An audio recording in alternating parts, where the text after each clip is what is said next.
இன்றைய வேதவாக்கு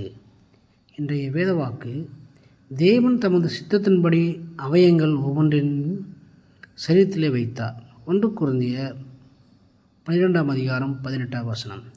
தேவன் தமது சித்தத்தின்படி அவயங்கள் ஒவ்வொன்றையும் சரீரத்திலே வைத்தார் என்று வசனம் சொல்கிறது.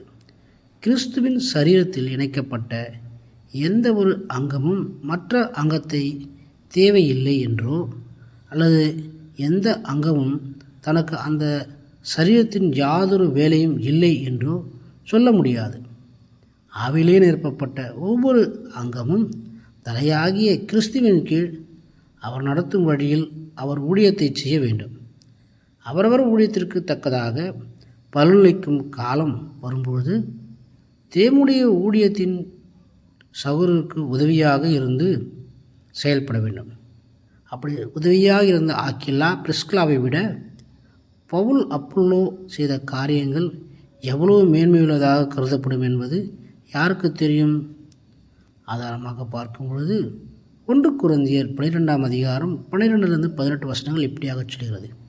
எப்படியெனில் சரீரம் ஒன்று, அதற்கு அவயங்கள் அநேகம்.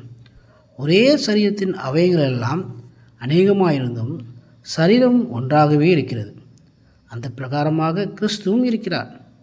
நாம் யூதரானாலும் கிரேக்கராயினும் அடிமையாயினும் சுயாதீனனாயினும் எல்லாரும் ஒரே ஆவியினாலே ஒரே சரீரத்திற்குள்ளாக ஞானஸ்தானம் பண்ணப்பட்டு எல்லாம் ஒரே ஆவிக்குள்ளாகவே தாகம் தீர்க்கப்பட்டோம். சரீரம் ஒரே அவயமாயிராமல் அநேக அவயங்களாயிருக்கிறது. காலானது நான் கையாயிராதபடினாலே நான் சரீரத்தின் அவயமல்லவென்றால் அதனால் அது சரீரத்தின் அவயமாயிராதோ? காதானது நான் கண்ணாயிராதபடினாலே நான் சரீரத்தின் அவயமல்லவென்றால் அதனால் அது சரீரத்தின் அவயமாயிராதோ? சரீரம் முழுவதும் கண்ணானால் செவி எங்கே? அது முழுவதும் செவியானால் மோப்பம் எங்கே? தேவன் அவயங்கள் ஒவ்வொன்றையும் சரீரத்திலே வைத்தார். ஆமேன்.